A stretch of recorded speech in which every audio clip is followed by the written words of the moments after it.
Feliz sábado a todos. Tudo bem com vocês, irmãos?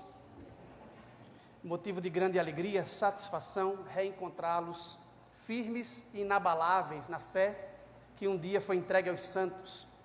Eu quero refletir nesta manhã, juntamente com os irmãos, na doutrina do segundo advento. Vamos recapitular a doutrina da segunda vinda. Sem delongas, abra sua Bíblia, João capítulo 14.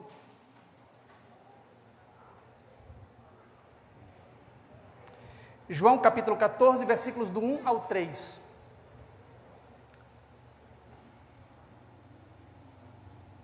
Talvez um dos textos mais conhecidos por nós com relação a este tema. O que diz o texto? Não se turbe o vosso coração. Credes em Deus, crede também em mim. Na casa de meu pai há muitas moradas, e se assim não fora, eu vô-lo teria dito.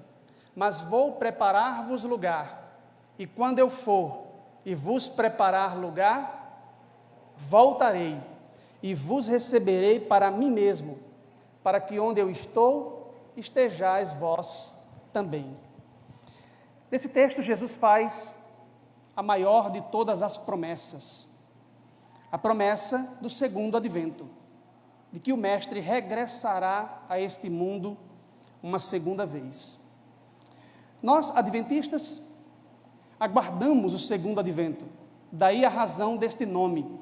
Somos adventistas porque aguardamos o retorno glorioso de Cristo em breve. Talvez essa seja a principal doutrina e certamente a principal esperança do crente. Na obra Nisto Cremos, onde constam as 28 crenças fundamentais dos adventistas, na crença de número 25, nós encontramos a seguinte declaração oficial dos adventistas com relação à doutrina da segunda vinda de Cristo. A segunda vinda de Cristo é a bendita esperança da igreja, o grande ponto culminante do Evangelho. A vinda do Salvador será literal, pessoal, visível e universal. Quando ele voltar, os justos falecidos serão ressuscitados, e juntamente com os justos que estiverem vivos, serão glorificados e levados para o céu, mas os ímpios perecerão. O cumprimento quase completo da maioria dos aspectos da profecia e a condição atual do mundo indica que a vinda de Cristo está próxima. O que podemos rever aqui, nesse curto tempo, sobre o tema da segunda vinda de Cristo? Quando Jesus falou estas palavras de João 14, verso 1 a 3, que acabamos de ler, ele o fez naquela noite em que foi traído, após a ceia, a última ceia judaica com os seus discípulos. Jesus se dirigiu ao horto do Getsêmani e ali fez um longo discurso de despedida. Se os irmãos quiserem ler na íntegra todo o último discurso do Mestre, leiam João capítulo 14, 15 e 16. Esse discurso está registrado nesses 3 capítulos, João 14, 15 e 16. No capítulo 17 ele faz a oração sacerdotal, a oração final, e logo em seguida ele é preso e levado para julgamento. Pela manhã ele foi crucificado. Faltavam horas apenas para a sua morte, e ele fez esse discurso de despedida. E nesse discurso, ele pronunciou estas palavras: não se turbe o vosso coração, credes em Deus, crede também em mim. E aí ele faz uma declaração que muito se assemelha à declaração que um noivo fazia dentro da sociedade judaica, no momento do casamento judaico. O casamento em Israel tinha 2 etapas. Na primeira etapa havia ali eles firmavam o acordo, o compromisso. Seria uma fase de noivado. Algumas traduções da Bíblia preferem usar o termo noivado. O noivo dizia para a sua noiva: na casa de meu pai há muitas moradas. Uma vez que o casamento implicava a transferência da noiva do clã patriarcal, do clã familiar, para o clã do pai do noivo. Na casa de meu pai há muitas moradas, e se assim não for, eu vou-lo teria dito, mas vou preparar-vos lugar, e quando eu for e vos preparar lugar, voltarei, ocorreria então a cerimônia definitiva, e vos receberei para mim mesmo, para que onde eu estou, estejais vós também. Na verdade, Jesus estava usando ali as palavras que o noivo pronunciava no contexto da aliança matrimonial, no contexto do casamento judaico. Note que a promessa de Jesus é de que ele voltará para buscar os seus. Jesus não promete uma recompensa imediatamente após a morte, como, infelizmente, boa parte da cristandade lá fora tem ensinado. A esperança do crente não se concentra numa vida além túmulo, imediatamente após a morte. Jesus disse: vou preparar-vos lugar, e quando eu for e vos preparar lugar, voltarei, e só então os receberei para mim mesmo, para que onde eu estou, estejais vós também. Portanto, a esperança do crente se concentra no evento da segunda vinda. O crente é um adventista, ele espera o segundo advento, quando se dará a recompensa. Veja na sua Bíblia, Mateus capítulo 16, verso 27. O que ocorrerá na segunda vinda? O que o mestre vem fazer aqui uma segunda vez? Mateus capítulo 16, verso 27.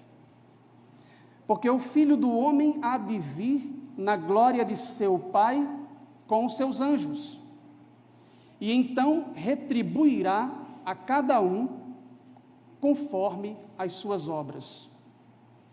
Preste bem atenção ao ensino claro da palavra de Deus. O Filho do Homem há de vir na glória de seu Pai com os seus anjos, e então retribuirá a cada um conforme as suas obras. Quando se dará a recompensa? Quando as pessoas receberão o galardão?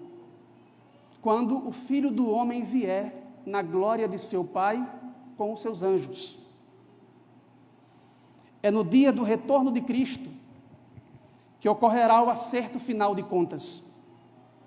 A mesma ideia você pode encontrar em Apocalipse, capítulo 22, versículo 12. Quando Cristo vier, ele trará o galardão que tem para retribuir a cada um segundo as suas obras.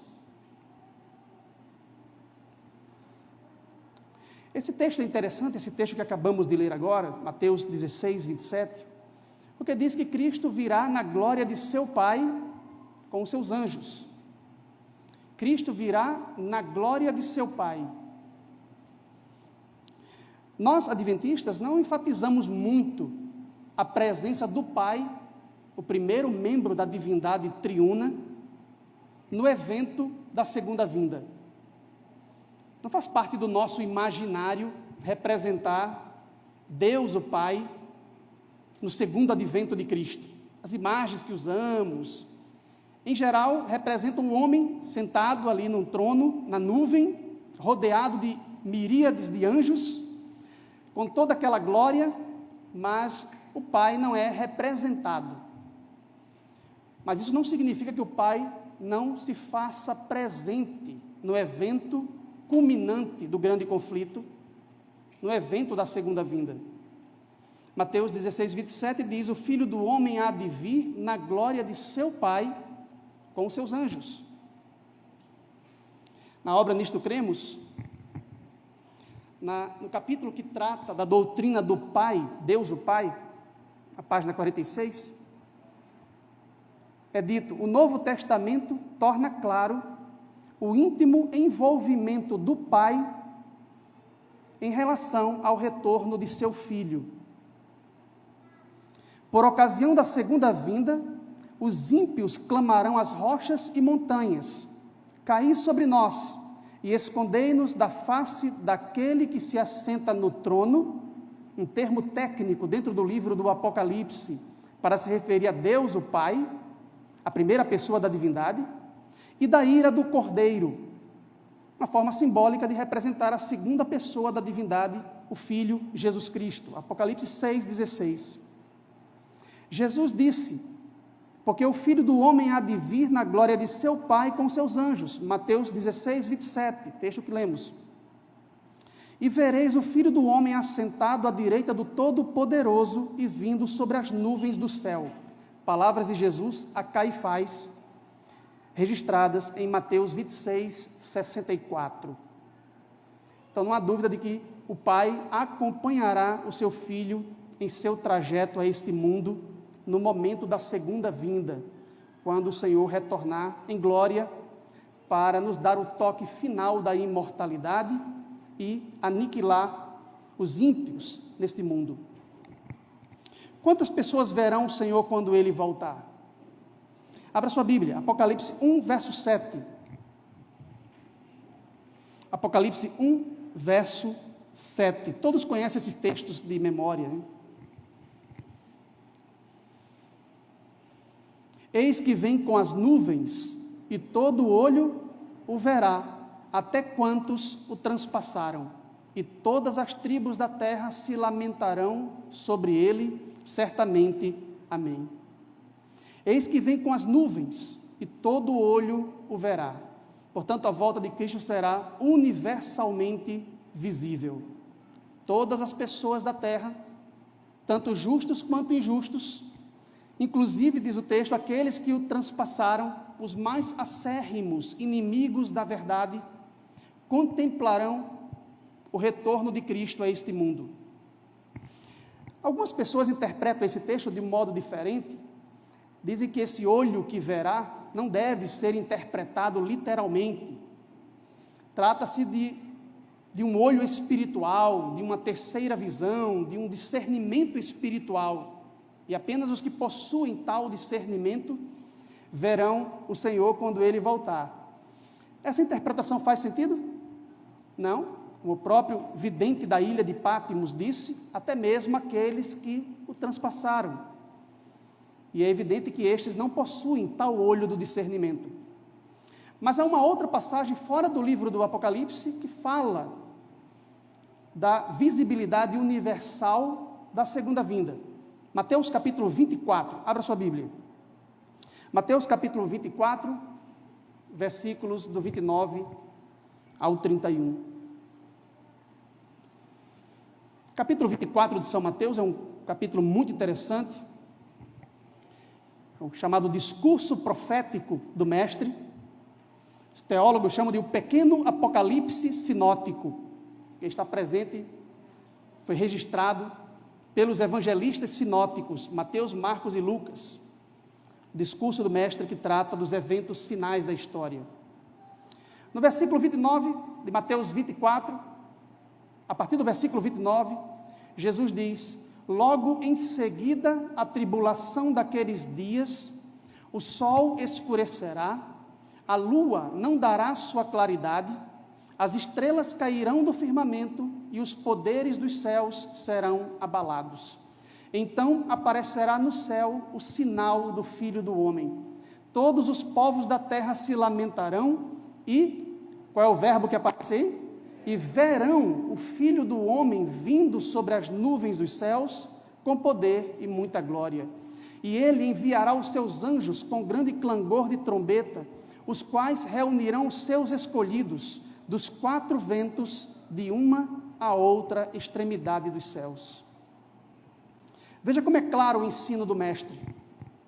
Logo em seguida à tribulação daqueles dias, ocorrem certos fenômenos astronômicos, o sol escurecerá, a lua não dará sua claridade, as estrelas cairão do firmamento e os poderes dos céus serão abalados.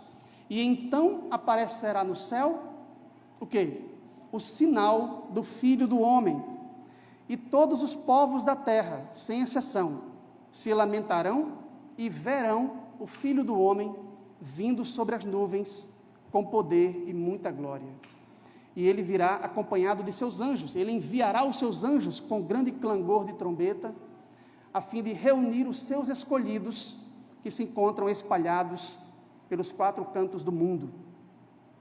Veja como é claro o ensino de nosso Senhor.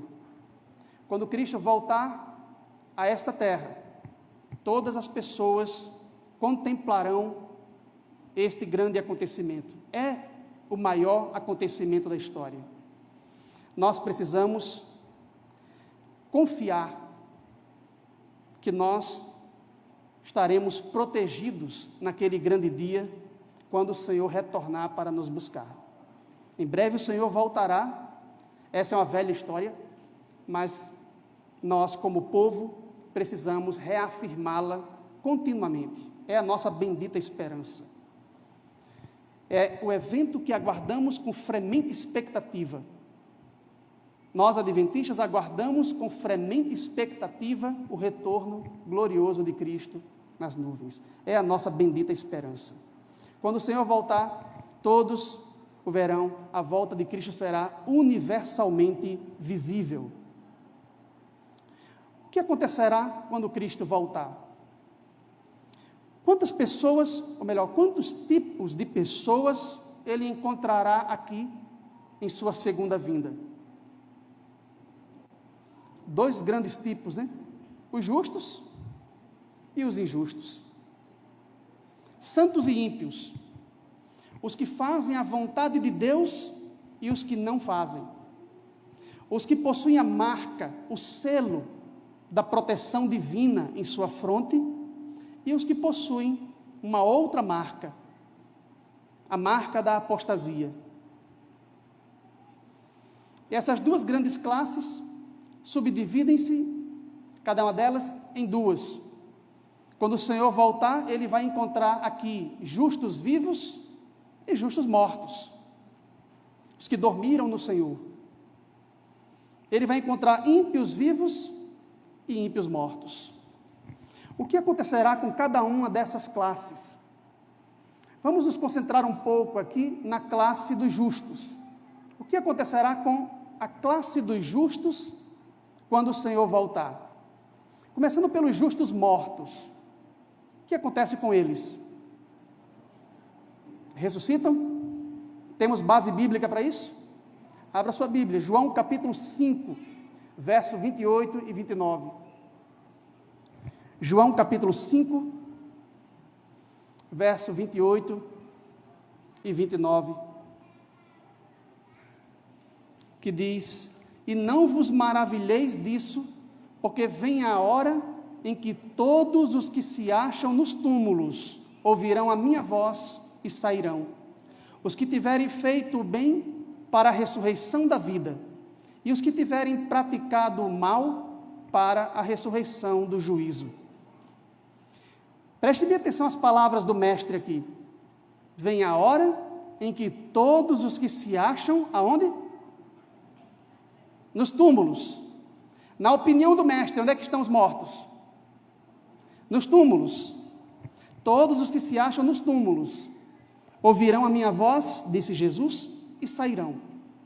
E o mestre fala, a grosso modo, de 2 grandes ressurreições. Os que tiverem feito o bem saem para a ressurreição da vida, e os que tiverem praticado o mal para a ressurreição do juízo. Nesse texto, o mestre não está sistematizando a doutrina da ressurreição. Ele apenas a menciona a grosso modo. Ele não entra em detalhes com relação a ela. Nós precisaríamos fazer um estudo mais abrangente, com base em outros textos da Escritura, para completar o quadro aqui. Por exemplo, alguns poderiam ter a impressão errônea de que essas ressurreições mencionadas por Cristo ocorreriam simultaneamente. Mas quando nós analisamos o tema da ressurreição dentro da Bíblia, vemos que não é assim. Estudando mais detalhadamente o assunto, os irmãos percebem que a ressurreição para a vida, a primeira ressurreição, da qual participam os bem-aventurados e santos, ocorre por ocasião da vinda de Cristo, da segunda vinda de Cristo. Mas a ressurreição dos ímpios para o juízo ocorre 1000 anos depois, após o reino milenar de Cristo com os seus santos. Isso fica claro em Apocalipse 20, verso 4, que diz: o restante dos mortos não reviveram, até que se completassem os 1000 anos. Então, há um intervalo temporal de 1000 anos entre a primeira e a segunda ressurreição. Entre a ressurreição dos justos, na segunda vinda, e a ressurreição dos ímpios, no final do milênio. Nesse texto, o mestre não está sistematizando a doutrina. Ele apenas menciona que todos ressuscitarão, uns para a vida e outros para o juízo, sem entrar em mais detalhes acerca do tema da ressurreição. Daí a necessidade de um estudo mais abrangente do tema dentro das Escrituras. Mas fica claro nesse texto que ocorrerá a ressurreição.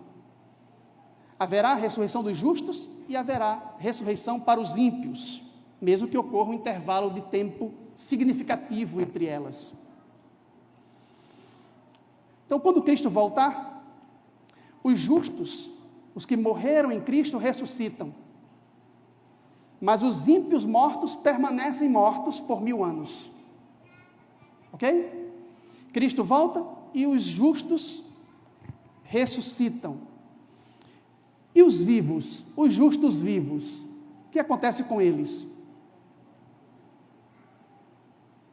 Se juntam aos mortos agora ressurretos e são levados para se encontrar com o Senhor nos ares. Todos conhecem esse texto da epístola de Paulo aos Tessalonicenses. Vamos rever o texto? Abra aí, 1 Tessalonicenses, capítulo 4, versos 16 em diante. 1 Tessalonicenses 4, 16 em diante. Que diz: porquanto o Senhor mesmo, dada a sua palavra de ordem, ouvida a voz do arcanjo e ressoada a trombeta de Deus, descerá dos céus. Quem descerá dos céus? O Senhor mesmo, o próprio Senhor. E os que morreram em Cristo ressuscitarão primeiro. Depois nós, os vivos, os que ficarmos, seremos arrebatados juntamente com eles, entre nuvens, para o encontro do Senhor nos ares, e assim estaremos para sempre com o Senhor. Portanto, consolai-vos uns aos outros com estas palavras. Veja como é claro o ensino de Paulo aqui, acerca dos eventos da segunda vinda de Cristo. O Senhor mesmo desce do céu, com voz de arcanjo, ao ressoar a trombeta de Deus, e os que morreram em Cristo ressuscitam primeiro. Depois nós, os que estivermos vivos, nos juntamos a eles, e juntamente com eles somos levados entre nuvens para o encontro do Senhor nos ares, e assim estaremos para sempre com o Senhor. Um detalhe com relação a esse texto é que quando Paulo diz que os que morreram em Cristo ressuscitarão primeiro, Paulo não está aqui comparando com os ímpios. Eles ressuscitam primeiro do que os ímpios. Isso também é óbvio, né? Se os ímpios só ressuscitam 1000 anos depois, é claro que os que morreram em Cristo ressuscitam primeiro, mas não é esse o ponto que Paulo está enfatizando aqui. Na verdade, Paulo está colocando os eventos na sequência.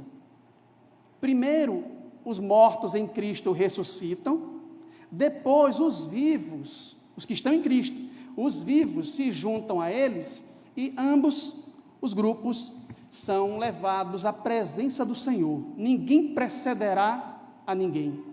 Ninguém precederá os que dormem, nem os que dormem chegarão lá primeiro. Todos serão levados a uma só vez para se encontrar com o Senhor nos ares. Então, quando ele diz que os que morreram em Cristo ressuscitam primeiro, ele não está aí dizendo que é primeiro do que os ímpios, embora isso também seja uma verdade, mas não é o ponto que esse texto aqui está enfatizando, ok? Então, quando Cristo volta, os que morreram em Cristo ressuscitam, os vivos se juntam a eles e são levados para se encontrar com o Senhor nas nuvens. Vai ocorrer uma transformação dos corpos dos justos nesta ocasião, para que possam ser levados em segurança à presença do Senhor nas nuvens. Nossos corpos serão transformados, nós receberemos corpos adaptados para a vida eterna.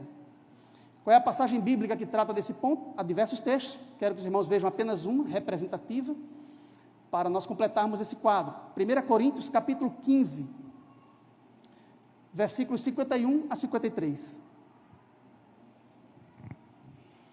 1 Coríntios, capítulo 15, versos 51 a 53. Os irmãos que têm interesse em dar mais detalhadamente o tema da ressurreição, leiam em casa com cuidado todo o capítulo 15 de 1 Coríntios. O apóstolo Paulo escreveu esse capítulo aí para tratar do tema da ressurreição dos mortos. Então, quem tem curiosidade ou interesse em compreender o corpo da ressurreição, estude 1 Coríntios capítulo 15. Vamos ler aqui então apenas versículos 51 a 53, que diz: Eis que vos digo um mistério, nem todos dormiremos, mas transformados seremos todos, num momento, num abrir e fechar de olhos, ao ressoar da última trombeta. A trombeta soará e os mortos ressuscitarão incorruptíveis, e nós seremos transformados. Porque é necessário que este corpo corruptível se revista da incorruptibilidade, e que o corpo mortal se revista da imortalidade. E quando este corpo corruptível se revestir da incorruptibilidade, e o que é mortal se revestir da imortalidade, então se cumprirá a palavra que está escrita: tragada foi a morte pela vitória. Aleluia! Veja que promessa Deus tem para nós aqui. Um corpo glorioso, um corpo incorruptível, um corpo espiritual. Que espécie de corpo é este? Filipenses capítulo 3, versos 20 e 21, o apóstolo Paulo nos dá um detalhe interessante. Ele diz: nossa pátria está no céu, de onde aguardamos o Salvador, o Senhor Jesus Cristo, o qual transformará este corpo de humilhação para ser igual ao corpo da sua glória. Veja quanta bênção Deus tem preparado para nós, um corpo igual ao corpo ressuscitado de Jesus Cristo.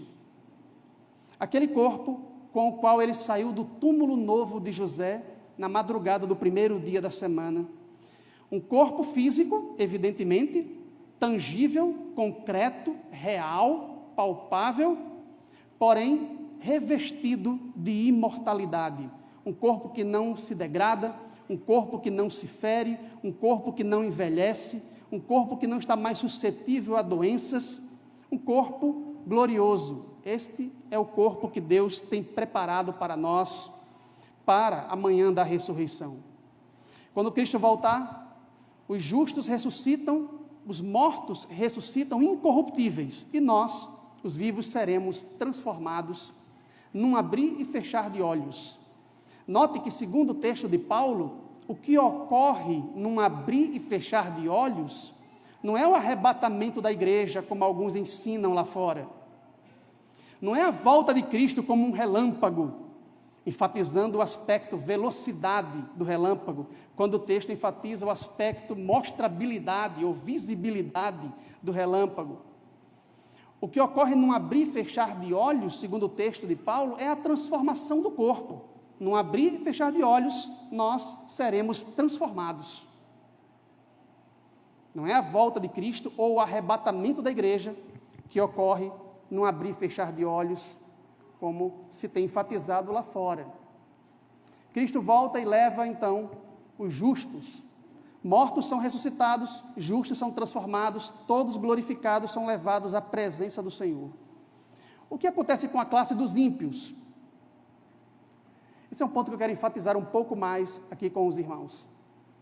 Nós já sabemos que os ímpios mortos permanecem mortos, uma vez que os ímpios mortos não ressuscitam até que se completem os 1000 anos. Mas o que acontece com os ímpios que estarão vivos por ocasião do retorno de Cristo a este mundo? O que acontecerá com os maus e incorrigíveis quando o Senhor retornar? Na escatologia adventista, nossa crença sobre as últimas coisas, os ímpios são mortos, os ímpios são destruídos por ocasião da segunda vinda. Porém, a maior parte do mundo evangélico ensina que não, que os ímpios não serão mortos na segunda vinda, haverá uma segunda oportunidade, haverá uma segunda chance, e assim sucessivamente. Mas o que a Bíblia ensina sobre este ponto? O que a Bíblia fala sobre a relação da segunda vinda de Cristo com os ímpios? Abra sua Bíblia, 2 Tessalonicenses capítulo 2, verso 8. Esse é um texto citado pelos adventistas, por nós, adventistas, para defender esse ponto de nossa escatologia, para defender esta tese de que os ímpios perecerão na segunda vinda de Cristo. O que é que diz 2 Tessalonicenses 2, verso 8? Prestem bem atenção ao que esse texto está dizendo. Paulo diz: então será de fato revelado o iníquo, a quem o Senhor Jesus matará com o sopro de sua boca e o destruirá pela manifestação de sua vinda. Cristo, em sua vinda, quando ele se manifestar nas nuvens dos céus, destruirá o iníquo, o que pratica a iniquidade, com o sopro de sua boca. E aí muitos irmãos utilizaram esse texto no passado para defender esse ponto de nossa escatologia, a morte dos ímpios por ocasião da volta de Cristo. Mas leiam o texto com atenção. Será que esse texto serve para defender esse ponto da doutrina? Esse texto está dizendo que os ímpios serão mortos na volta de Cristo? Ou aí diz que na volta de Cristo o iníquo será morto? Leia com atenção, como é que aparece aí a palavra aí no texto bíblico? Os iníquos ou o iníquo? Esse texto não está tratando da morte dos ímpios no segundo advento. Esse texto está falando da morte do iníquo no segundo advento. O Senhor Jesus matará o iníquo com o sopro de sua boca, pela manifestação de sua vinda. Quem é o iníquo que será destruído na volta de Cristo? Satanás? Não, Satanás será acorrentado por 1000 anos. E só será destruído ao término do milênio. Quem é o iníquo? Para os irmãos descobrirem quem é esta figura, precisaria um estudo mais aprofundado das profecias, mas aí mesmo no contexto, os irmãos podem descobrir, leiam a partir do verso 3, e os irmãos vão descobrir quem é o iníquo que será morto na segunda vinda. O que é que diz aí o verso 3? Ninguém de nenhum modo vos engane, porque isto não acontecerá sem que primeiro venha a apostasia e seja revelado o homem da iniquidade, olha aí o iníquo, o filho da perdição, o qual se levanta e se opõe contra tudo que se chama Deus, o objeto de culto, a ponto de assentar-se no santuário de Deus, ostentando-se como se fosse o próprio Deus. É a figura do anticristo que está aqui sendo representada. O iníquo, o homem da iniquidade, o filho da perdição, ele será destruído por ocasião da segunda vinda de Cristo. E com relação aos seus seguidores, e com relação aos ímpios, a classe dos ímpios, os ímpios vivos, o que ocorrerá quando o Senhor voltar? O que acontecerá com eles quando o Senhor voltar? Vejam aí mesmo, em 2 Tessalonicenses, capítulo 1, verso 7 a 9, que diz: e a vós outros que sois atribulados, alívio juntamente conosco, quando do céu se manifestar o Senhor Jesus com os anjos do seu poder, em chama de fogo, tomando vingança contra quem? Contra os que não conhecem a Deus e contra os que não obedecem ao Evangelho de nosso Senhor Jesus Cristo. Estes sofrerão penalidade de eterna destruição, banidos da face do Senhor e da glória do seu poder, quando vier para ser glorificado em seus santos. Preste bem atenção ao que o texto está dizendo aqui. Quando Cristo vier com seus anjos em labaredas de fogo sobre a nuvem, ele irá destruir, segundo esse texto, todos os que não conhecem a Deus e que não obedecem ao Evangelho de nosso Senhor Jesus Cristo. Estes sofrerão penalidade de eterna destruição, banidos da face do Senhor e da glória do seu poder. Portanto, não apenas o iníquo será destruído, não apenas os sistemas de iniquidade ante Deus serão destruídos por ocasião da segunda vinda, mas os próprios ímpios que sustentam tal projeto de iniquidade, eles serão aniquilados por ocasião da volta de Cristo. Há outras passagens que fundamentam esse ponto. Veja comigo no livro do Apocalipse. Abra a sua Bíblia em Apocalipse, capítulo 14.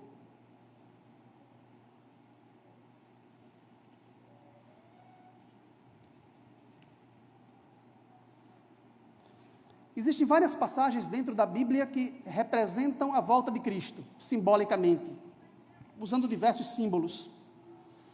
Uma forma simbólica de representar a volta de Cristo é esta que aparece em Apocalipse 14. A figura da ceifa. Apocalipse 14, verso 14. Olhei e eis uma nuvem branca, e sentado sobre a nuvem, um semelhante a filho do homem, tendo na cabeça uma coroa de ouro e na mão uma foice afiada. Essa é uma forma simbólica de representar a volta de Cristo. Um homem assentado sobre a nuvem, com uma coroa de ouro na cabeça e uma foice afiada na mão. Verso 15. Outro anjo saiu do santuário gritando em grande voz para aquele que se achava assentado na nuvem: toma a tua foice e ceifa, pois chegou a hora de ceifar, visto que a seara da terra já amadureceu. O que está sendo representado aqui pela seara madura? Verso 16. E aquele que estava sentado sobre a nuvem, Cristo, passou a sua foice sobre a terra e a terra foi ceifada. Quem está sendo representado aqui pela ceifa? A impressão que dá a princípio é de que os ímpios estão sendo representados aqui. Mas são justos. O trigo precioso é ceifado, é levado para o celeiro celestial. Mas preste bem atenção à próxima cena, o que vem logo no verso 17. Então saiu do santuário que se encontra no céu, santuário celestial, outro anjo, tendo ele mesmo também uma foice afiada. Saiu ainda do altar outro anjo, aquele que tem autoridade sobre o fogo, e falou em grande voz ao que tinha a foice afiada, dizendo: toma a tua foice e ajunta os cachos da videira da terra, porque as suas uvas estão maduras. Primeiro ocorre a ceifa, agora a vindima. No primeiro caso, os justos são representados. Cristo volta para a colheita final, para levar os justos para a casa do Pai, para o celeiro celestial. Mas o que dizer das uvas maduras aqui? Quem são estes? Aqui os ímpios estão sendo representados. E o que o Senhor faz com as uvas nessa ocasião? Verso 19. Então o anjo passou a sua foice na terra e vindimou a videira da terra e lançou-a no grande lagar da ira de Deus.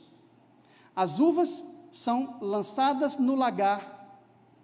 O lagar era o lugar em que se pisavam as uvas, em que as uvas eram esmagadas para a produção do vinho. As uvas agora são lançadas no lagar da ira de Deus. São objetos de sua ira. E o que diz o verso 20? E o lagar foi pisado fora da cidade, e correu sangue do lagar até aos freios dos cavalos, numa extensão de 1.600 estádios. As uvas, maduras para a perdição, são agora esmagadas na segunda vinda de Cristo, no grande lagar da ira de Deus. Uma imagem terrível como esta, uma cena dramática como esta, representada aqui simbolicamente, reaparece no capítulo 19 do Apocalipse. Veja o capítulo 19. Capítulo que trata, por excelência, da segunda vinda de Cristo. Apocalipse 19, versículo 11. João, o vidente, disse: vi o céu aberto, e eis um cavalo branco. O seu cavaleiro se chama Fiel e Verdadeiro, e julga e peleja com justiça. Há quase uma unanimidade entre os teólogos e exegetas bíblicos de que, nesse ponto, João está tratando da segunda vinda de Cristo. Cristo é aqui representado como um guerreiro celestial, que entra em nossa realidade por um espaço aberto no céu, montado em um cavalo branco. Ele vem para a peleja. Ele é fiel e verdadeiro, julga e peleja com justiça. Seus olhos são como chamas de fogo. Na sua cabeça há muitas coroas. Tem um nome escrito que ninguém conhece, senão ele mesmo. E aí João faz uma série de descrições sobre o cavaleiro apocalíptico, sobre o guerreiro celestial. O que nos chama a atenção é o verso 15, que diz: sai da sua boca uma espada afiada. Quando Cristo voltar para a peleja, para pelejar contra as nações ímpias, ele traz em sua boca, simbolicamente falando, uma espada afiada. Para que serve essa espada? O que é que diz o restante do verso? Para com ela ferir as nações. A volta de Cristo não é apenas um dia de libertação, é um dia de salvação para todo aquele que crê, mas também é um dia de julgamento. O Senhor virá com uma espada afiada para ferir as nações que desdenharam ao plano da redenção e calcaram a pés a sagrada lei de Deus. O dia do Senhor que se aproxima possui dois lados como uma moeda: um aspecto salvífico, que traz salvação àquele que crê, e um aspecto terrível de julgamento e punição para as nações ímpias que rejeitaram sua oferta de salvação. Sai de sua boca uma espada afiada, para com ela ferir as nações, e ele mesmo as regerá com um cetro de ferro, e pessoalmente pisa o lagar do vinho do furor da ira do Deus Todo-Poderoso. Espada para ferir, cetro de ferro para despedaçar as nações rebeldes, como se fossem vasos de barro, e pés para esmagar as uvas maduras para a destruição no lagar da ira divina. Aqui em Apocalipse 19 nós encontramos de modo claro o resultado da volta de Cristo para os ímpios. Veja comigo o que diz aí o verso 17. Então vi um anjo posto em pé no sol, e clamou com grande voz, falando às aves que voam pelo meio do céu: vinde, reuni-vos para a grande ceia de Deus. Amém? Quantos aqui querem participar desta grande ceia de Deus? Levante a mão. Esta ceia aqui não é para nós, irmãos. Note que nós não somos os convidados para esta ceia. O anjo está convidando quem para esta ceia? Releia o verso 17. Vi um anjo posto em pé sobre o sol, clamando com grande voz, chamando quem? As aves, Aves de rapina são convidadas para esta ceia, esse banquete dantesco, macabro, que o Senhor dará naquele dia, no dia da segunda vinda. E o verso 18 diz: para comerdes carnes de reis, carnes de comandantes, carnes de poderosos, carnes de cavalos e seus cavaleiros, carnes de todos, quer livres, quer escravos, tanto pequenos quanto grandes. O anjo convoca as aves de rapina para comerem as carnes dos ímpios. Se isso aqui não representa a destruição dos ímpios na volta de Cristo, para que serve então a linguagem? Se esta linguagem aqui não expressa, de modo claro e inequívoco, a destruição dos ímpios na volta de Cristo, para que servem então as palavras? Se haverá uma segunda chance, se haverá uma segunda oportunidade, como se diz lá fora, produzindo uma falsa expectativa, uma falsa esperança nas pessoas, para que servem então as palavras da Bíblia? Veja como termina o capítulo 19. Os restantes foram mortos com a espada que saía da boca do cavaleiro, e todas as aves se fartaram de suas carnes.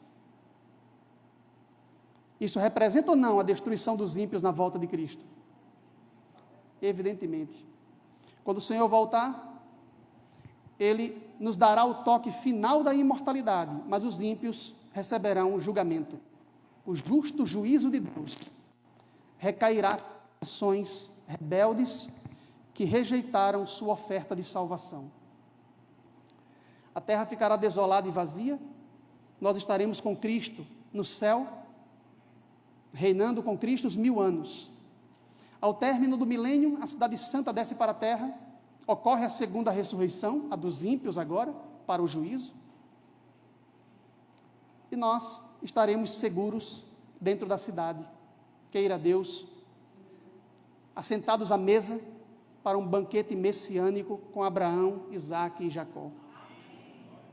Fora da cidade, infelizmente, estarão os ímpios de todas as gerações, de todas as épocas. Infelizmente, o Senhor terá que dar um trato final à rebelião. Felizmente, né? Porém, muitos se apegaram tanto à rebelião que terão que ser destruídos juntamente com ela. E o Senhor terá que lidar com o problema do pecado e erradicá-lo para sempre do seu universo. E quando os ímpios forem destruídos, aí sim, o Senhor transformará esse planeta para restaurado. O Éden restaurado. As portas da cidade se abrirão e nós viveremos essa terra para sempre. Fogo que descerá de Deus destruirá os ímpios e consumirá tudo o que foi produzido pela mão do homem, até que não reste mais nem raiz, nem ramos. E quando o fogo de Deus realizar sua obra de destruição e purificar todo esse planeta, nós poderemos viver para sempre nessa terra.